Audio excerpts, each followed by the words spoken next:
শুভ সকাল। আমন্ত্রণ জানাচ্ছি সরাসরি জিজ্ঞাসা ভিত্তিক অনুষ্ঠান লাইভ প্রেসক্রিপশনের আজকের পর্বে। সৌজন্য রয়েছে বাংলাদেশ আই হসপিটাল। আপনাদের সাথে আছি আমি ডাক্তার ফাতিহা শাফি, আর থাকছি অনুষ্ঠানের পুরোটা সময় জুড়ে।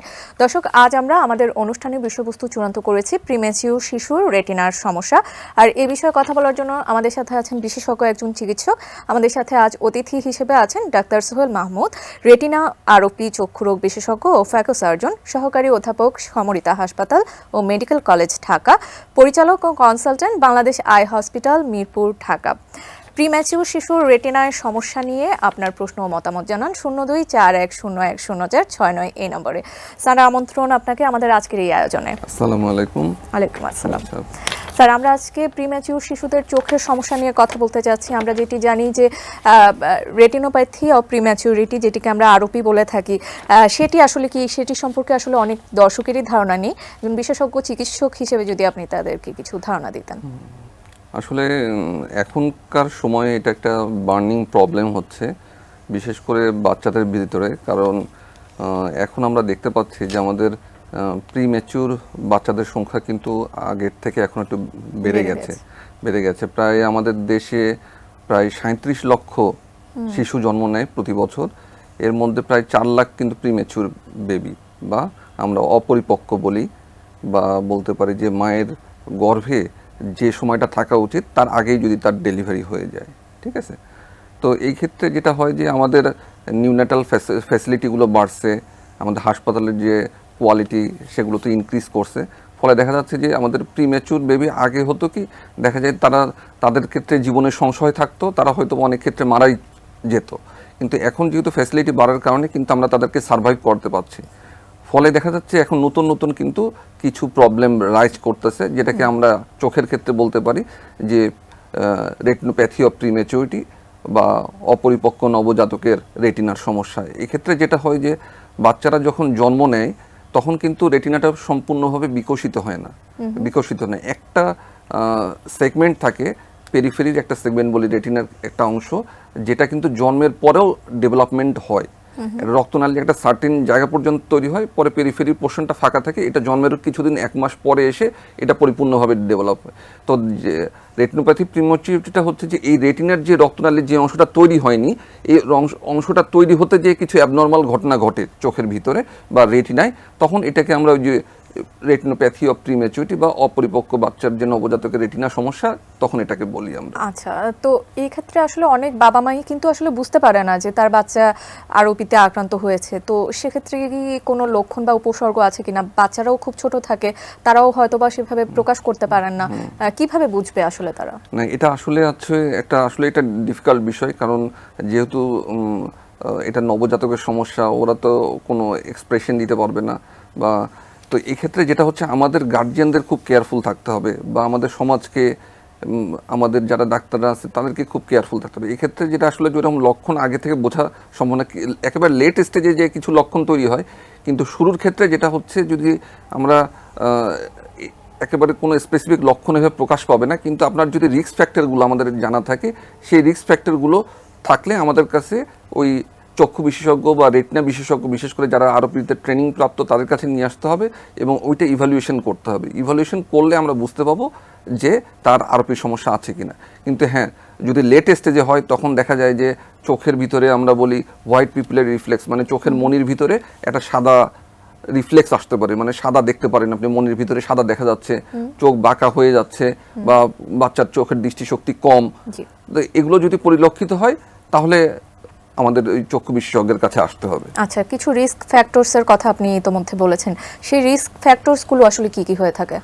ধন্যবাদ, এটা একটা খুব গুরুত্বপূর্ণ প্রশ্ন এবং এটা আসলে সবাইকে জানতে হবে।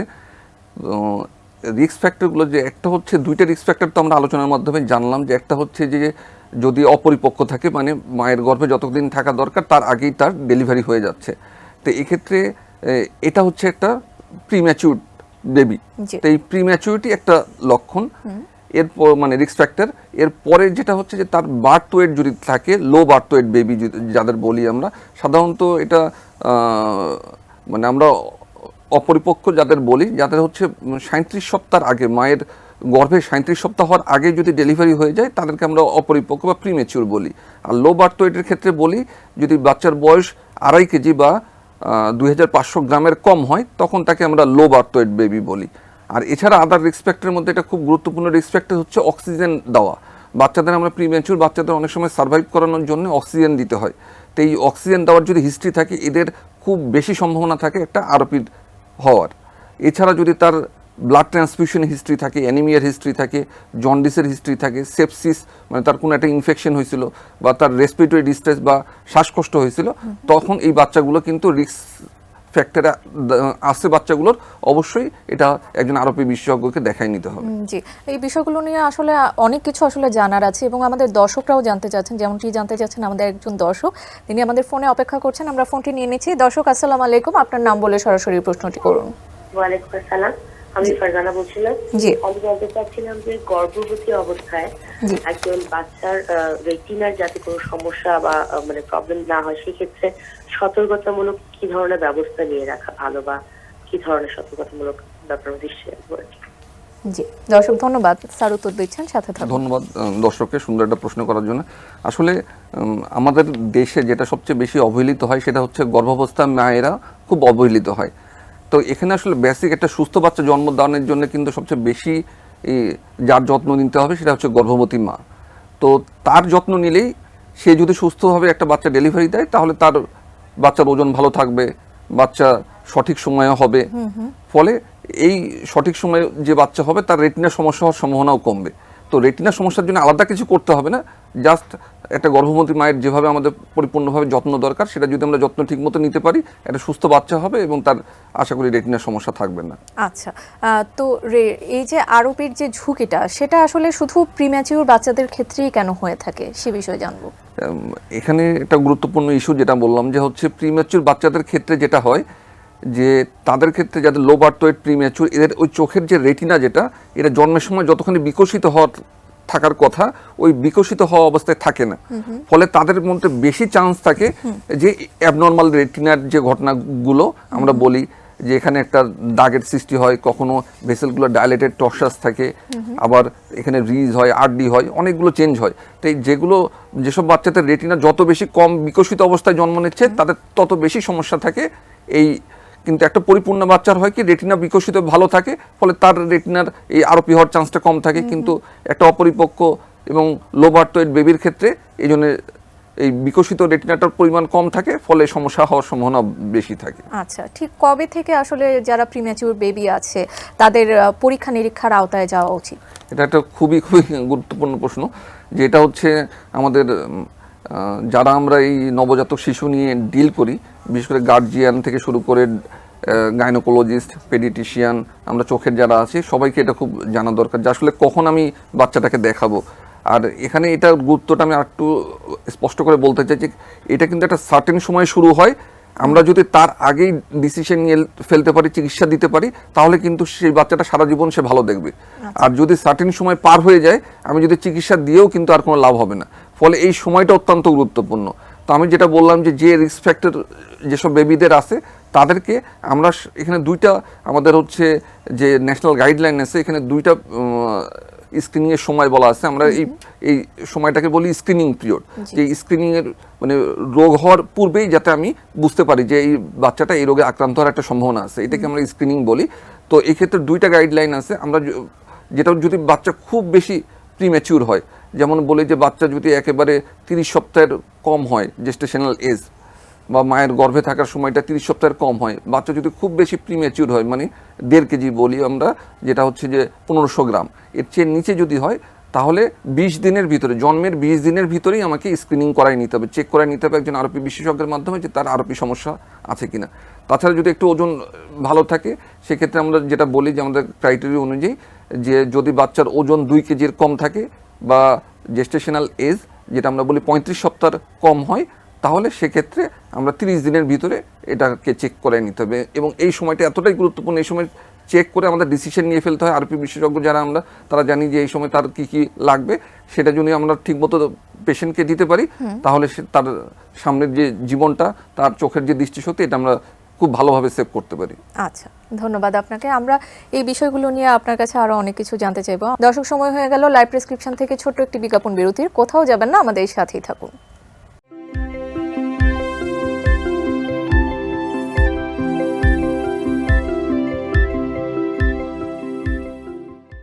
বিজ্ঞাপন বিরতির পর আবারও আমন্ত্রণ লাইভ প্রেসক্রিপশন অনুষ্ঠানের সৌজন্যে রয়েছে বাংলাদেশ আই হসপিটাল। আমরা কথা বলছিলাম প্রি ম্যাচিউর শিশুদের রেটিনায় সমস্যা নিয়ে, সাথে আছেন বিশেষজ্ঞ একজন চিকিৎসক।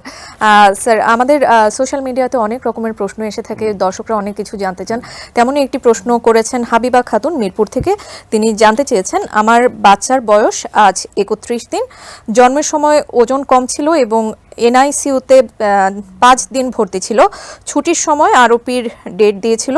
আমি শুনেছি আরোপির টেস্ট 1 মাসের মধ্যে করতে হয়, কিন্তু ওনারা 32 দিনে দিয়েছে। এতে কি কোনো সমস্যা হবে কিনা? এটা খুবই গুরুত্বপূর্ণ। তো যে ইনফরমেশন আমি বিশেষ করে দর্শক যিনি প্রশ্ন করেছে তাকে ধন্যবাদ দেবো যে এত সুন্দর একটা প্রশ্ন। হ্যাঁ, যারা বলেছেন যে 1 মাসের মধ্যে পরীক্ষাটা করে নিতে হবে, যেহেতু আপনার বাচ্চা এনআইসিউতে ছিল এবং সাথে অপরিপক্কতা যেটা বলি আমরা বা লো বার্থ ওয়েটের একটা রিস্ক ফ্যাক্টর আছে, অবশ্যই তাকে 1 মাসের ভিতরে দেখায় ফেলতে হবে। তবে এটা 32 দিন হয়ে গেছে, দুশ্চিন্তার কিছু নাই। সবচেয়ে বেশি ভালো হতো যে 20 থেকে 25 দিন বা 30 দিনের মধ্যে যদি আমরা দেখতে পারতাম। তবে যেহেতু এখনও 30-এর আশেপাশে আছে, আপনি অতি সত্বর আপনার নিকটস্থ একজন আরোপি বিশেষজ্ঞকে দেখান। স্ক্রিনিং করলে যদি চিকিৎসাটা আমরা আর্লি শুরু করতে পারি, আমার মনে হয় যে আমরা একটা বাচ্চার দৃষ্টিশক্তিটা সেভ করতে পারবো। আচ্ছা, তো পরীক্ষা নিরীক্ষার বিষয়গুলোতে যদি চলে আসি, ছোট বাচ্চাদের ক্ষেত্রে আসলে পরীক্ষা নিরীক্ষাগুলো খুব ডিফিকাল্ট হয়ে যায় এবং তাদের বাবা মার জন্য আসলে এই ভারটা আসলে বহন করা একটু কষ্টকর হয়ে যায়। তো সেক্ষেত্রে আপনারা গার্জিয়ানদেরকে কিভাবে কনভিন্স করে থাকেন, প্যারেন্টসকে কিভাবে কাউন্সেলিং করে থাকেন সে বিষয়ে জানবো, এবং কিভাবে পরীক্ষা নিরীক্ষা আসলে করে থাকেন? এখানে আসলে দুশ্চিন্তার কিছুই নেই, কারণ ছোট বাচ্চাদের এক্সামিনেশন আসলে একটু জটিল এবং প্রসিডিউর যন্ত্রপাতির ব্যবহার আছে এর সাথে। তো এটা তাতেও ভয় পাওয়ার কিছু নেই। আমরা বলি যে বাচ্চাকে আমরা জাস্ট যখন গার্জিয়ানরা নিয়ে আসে তখন আমরা বাচ্চাকে একটা টাওয়েল দিয়ে পেঁচাই রাখি, যাতে হাত পা ছোটাছুটি এগুলো যাতে করতে না পারে, ওর সেফটির জন্য মূলত চোখে হাত দিয়ে ফেলে। তো এটার জন্য আমরা একটু টাওয়েল দিয়ে পেঁচাই। এবং এরপরে যেটা হচ্ছে একটা ড্রপ, আমরা ডাইলেটিং ড্রপ বলি, বাচ্চাদের জন্য আরপি বাচ্চাদের জন্য স্পেশালভাবে তৈরি করা হয়। এই ড্রপ দিয়ে চোখের মনিটা বড় করি। বড় করার পরে ইনডাইরেক্ট অপথলমোস্কোপ নামে আমাদের একটা যন্ত্র আছে যেটা আমাদের মাথায় পড়তে হয়।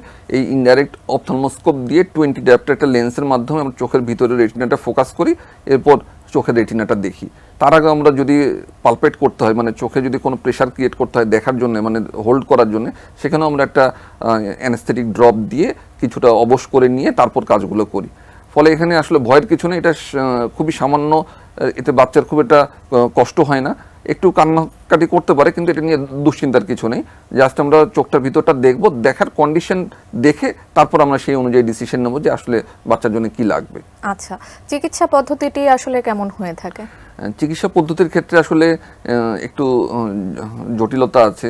তবে এখানে আমরা শুরুতে যেটা করি, যদি বাচ্চার চোখে আমরা দেখি যে তার অ্যাগ্রেসিভ পোস্টেরিয়র আরপি যেগুলো বলি বা প্লাস ডিজিজ বলি, যে দেখা যাচ্ছে যে চোখের মাঝামাঝি অংশের রেটিনাগুলো অনেক বেশি টর্সাস, মানে আঁকাবাঁকা ফুলে গেছে রেটিনার ভেসেলগুলা, সেক্ষেত্রে আমরা এটাকে প্লাস ডিজিজ বলি। এই ক্ষেত্রে আমাদের ইনিশিয়ালি আমরা সাধারণত ইঞ্জেকশন দিয়ে থাকি, যে এটা বিভাসিজুম্যাব এক ধরনের ইঞ্জেকশন আছে, যে ইঞ্জেকশন দিয়ে আমরা বাচ্চার এই রেটিনার ভেসেলগুলোকে ঠিকভাবে গ্রো হওয়ার একটা সময় দিই। সময় দেওয়ার পরে আমরা দেখি যে আসলে কীভাবে রেটিনা ভেসেলগুলো ডেভেলপ করতেছে। যদি দেখি যে না, ভেসেলগুলোর প্যাটার্নগুলো ভালো আছে, সুন্দরভাবে তৈরি হচ্ছে, তাহলে আমরা একটু অবজারভেশন করতে থাকি, ওয়েট করতে থাকি। যদি দেখা যাচ্ছে যে না, একটা নির্দিষ্ট পর্যায় পর্যন্ত ভালোভাবে তৈরি হয়েছে, কিন্তু এরপরে দেখা যাচ্ছে যে কিছু অংশ এখনও রক্তনালী তৈরি হয়নি, সেই অংশটাই হচ্ছে বাচ্চার জন্য বেশি ক্ষতিকর। তো সেক্ষেত্রে আমরা লেজার করে ফেলি। তাহলে প্রথমে হচ্ছে ইঞ্জেকশন, তারপর হচ্ছে লেজার করার পরে আমাদের বেশিরভাগ ক্ষেত্রেই স্টেবল থাকে রেটিনাটা এবং বাচ্চাদের দৃষ্টিশক্তি অনেকখানি প্রিজার্ভ থাকে। তো সেক্ষেত্রে তার অনেক ভালো একটা দৃষ্টিশক্তির সম্ভাবনা থাকে। আর খুব বেশি জটিল পর্যায়ে যদি চলে যায়, যে রেটিনাল ডিটাচমেন্ট হয়ে গেছে বা দেখা যাচ্ছে যে মানে কিছু অংশ উঠে আসছে, স্টেজ 4 বলি আমরা, যে কিছু অংশ উঠে আসছে রেটিনার, সেই ক্ষেত্রে আমরা এটা পার্স প্ল্যানার ভিট্রেক্টমি যেগুলো ছোট ছোট 3টা ছিদ্র করতে হয় চোখের ভিতরে, সেই ছিদ্র দিয়ে আমরা করি। কখনো কখনো আরও যদি স্টেজ 5-এ চলে যায়, জটিল হয়ে যায়, সেই ক্ষেত্রেও এক ধরনের অপারেশন আছে, সেগুলো আমরা অপারেশন করে তখন করতে হয়, কিন্তু আসলে এতে আউটকাম খুব একটা আশানুরূপ পাওয়া যায় না। আচ্ছা, ধন্যবাদ আপনাকে। এবং আমাদের সাথে আরও একজন দর্শক যুক্ত হয়েছেন ইতিমধ্যে, আমরা তার ফোনটি নিয়ে নিচ্ছি। দর্শক আসসালামু আলাইকুম, আপনার নাম বলে সরাসরি প্রশ্নটি করুন। জি, আসসালামু আলাইকুম। ওয়ালাইকুম আসসালাম। জি, মাথা ব্যথা হয়, মাথা ব্যথা হওয়ার পরে চোখে রক্ত জমে যায়। আচ্ছা, এটা- জি, আমাদের সংযোগটি সম্ভবত বিচ্ছিন্ন হয়ে গিয়েছে। উনি যেটুকু বলতে চেয়েছেন, ওনার বাচ্চার চোখে আসলে হওয়ার পরে রক্ত জমে যায়, সেটি কি আরোপির লক্ষণ কিনা তাই হয়তোবা তিনি জানতে চেয়েছেন। এখানে যেটা হচ্ছে যে বাচ্চার চোখে যদি কখনো রক্তক্ষরণ বা এরকম দেখা যায়, এটা সাধারণত হয়তোবা যদি ইমিডিয়েট বার্থের পরে হয়, তাহলে এগুলো সাধারণত নর্মাল ডেলিভারির ক্ষেত্রে এই ধরনের বেশি হয়, যে তার হচ্ছে বার্থ ট্রমা হয়, যেটা যে নর্মাল ডেলিভারির সময় একটা স্ট্রেসের ভিতর দিয়ে বেশি যায় বাচ্চারা, তখন এরকম হতে পারে। এটাতে সাধারণত ভয়ের কিছু নেই, তারপরও নিকটস্থ চক্ষু বিশেষজ্ঞের কাছে দেখায় নিয়ে যদি বাচ্চার চোখে এরকম লাল রক্ত জমাট লাগে তাহলে দেখাই নিতে হবে। এটা সরাসরি আরোপির সাথে জড়িত বা এরকম কিছু না। আচ্ছা, যাদের আরোপি হয়ে থাকে তারা যদি চিকিৎসার ভেতর দিয়ে না যায় বা চিকিৎসা পদ্ধতিগুলো যদি সঠিকভাবে গ্রহণ না করেন, তাহলে তাদের ভবিষ্যতে কি দৃষ্টিহীন হয়ে যাওয়ার কোনো পসিবিলিটিস থাকে কিনা? আরোপিকে আমরা সাধারণত বলি যে প্রিভেন্টেবল ব্লাইন্ডনেস হচ্ছে যেটা ট্রিটমেন্ট করলে একেবারে মানুষ তার স্বাভাবিক দৃষ্টিশক্তির কাছাকাছি দৃষ্টিশক্তি সে পাবে।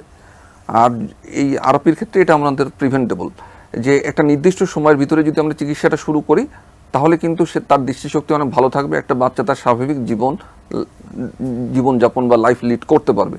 কিন্তু যদি আমরা এই চিকিৎসা পদ্ধতির ভিতর দিয়ে না যাই, যাদের রিস্ক ফ্যাক্টর আছে, এই যে বিষয়গুলো বললাম এগুলো জানার পরও দেখা গেলো চিকিৎসা নিচ্ছে না, তাতে এক সময় দেখা যাবে যে চোখের যে ক্ষতি এটা চলতে থাকবে।